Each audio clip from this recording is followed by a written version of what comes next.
Hello everyone. In this video, we're going to look at the famous Zugzwang game, Alekhine Nimzowitsch, from the year 1930. The game started as a French maneuver. Alekhine chooses not to damage his pawn structure with a3, but decides to play bishop d2. After knight e7, knight b4. I'm assuming it's pretty virgin territory at the point at 1930 for this line, but nowadays it's pretty well known system. Bishop d2, queen d2, castle c3.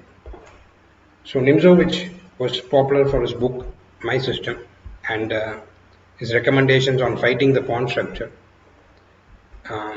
both at the base and at the top of the pawn chain. So here in this game, he did not manage to figure out how to fight white center, and he played b6. The best way was f6, and yeah, it led to a complicated game with chances for both sides.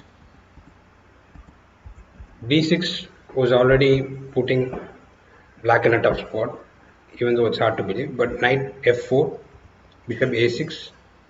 Black wants to exchange the bishop because it's the worst piece for him, and knight f3. Here, black queen d7, a4. In seeing the game and in retrospect, probably black should have taken on b5. But white is still definitely better, and it's always a big concession to trade this bishop for a knight. And yeah, queen c7, probably I'll come back bishop d3 or even b4 as in the game, and white should definitely be better. But in the game, even knight c6, and now a prophylactic move stopping knight f and also a space gaining move. White played b4, cb4, cb4, bishop b7. So you can see the difference in space for both sides.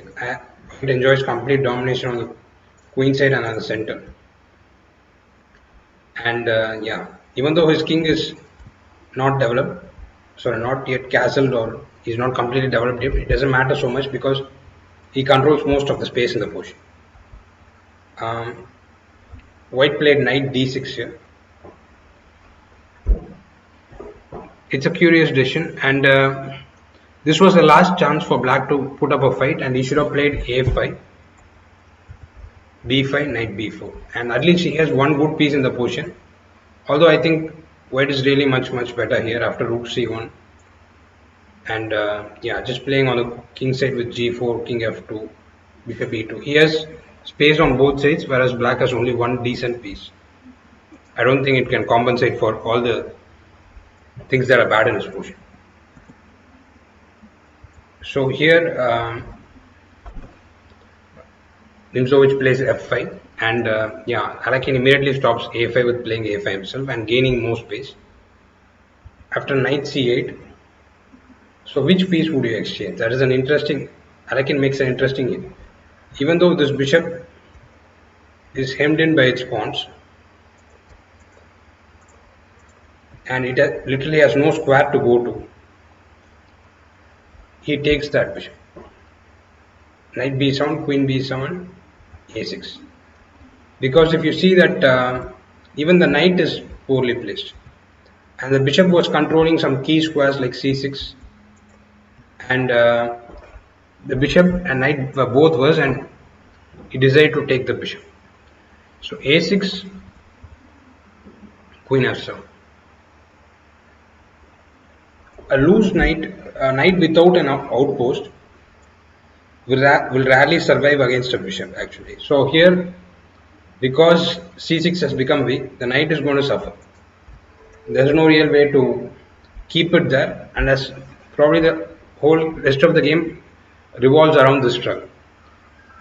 So bishop b5, instead of putting a pawn there, Alekhine uses that square, and this is actually an outpost for the bishop, because yeah, it cannot be really kicked out from there by any piece. After knight e7, white played castle. So finally I'm castle and I have all the pluses in the position. Rook h6. So even the rest of the game from here is interesting. If you want to make a plan for white, what would you do? He just doubles on the c file, aiming at the weak spots, rook c8, and now rook c2. So aiming to put another major piece there, queen e8. It's hard to recommend something for black because whatever you do, my next move is rook c1, and after you move the knight, rook c7 and hitting this pawn, the position is just beyond saving already. So Nimzowitsch tries to create a fortress of sorts by playing queen e8, and after rook c1, rook b8. Yeah, it's so he's the aim of rook b8 is just to stop white from playing bishop a4. I think he wants to play b5, then rook b6 if white plays bishop a4. Anakin's next move is also very interesting, very curious to see, and that is queen e3. He is headed to a4 to increase the pressure on this piece. Black is helpless and cannot do anything. So Nimzowitsch turns to defense. Rook c7, he goes rook c3. Things have changed a bit after rook c7 and queen d7. Now the famous Alekhine gun is created in this game. Both the rooks in the front and the queen behind both the rooks. A very, very powerful battery.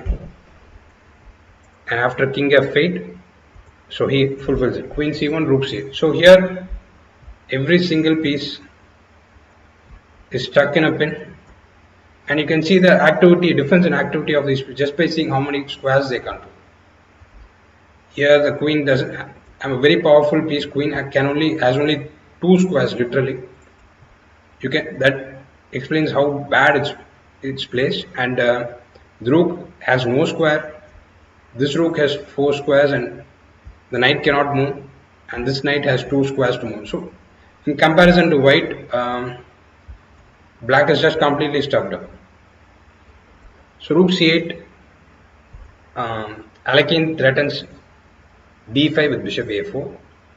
Black plays b5 himself, delaying the inevitable, and bishop to b5, king e8.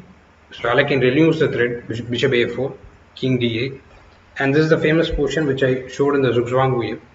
Here Alekhine, instead of playing b5, which was also winning probably, plays h4, showing that black has no useful move here. Whatever he does, he's going to lose. He cannot move the rook, he cannot move the queen, because moving the queen allows b5 and the c7 rook hangs. Moving the king also allows b5 and the c7 rook again hangs. Moving the rook, like I said, loses the knight and the game, of course. So, and this rook has no moves, and this is just a brutal murder, I think, of Nimzowitsch. So if he plays any other move, I just wait. Eventually he'll have to make a move, and white wins the game to b5. So positional crush and a beautiful game on space and just activity of pieces. I hope you enjoyed the video. Thank you for watching.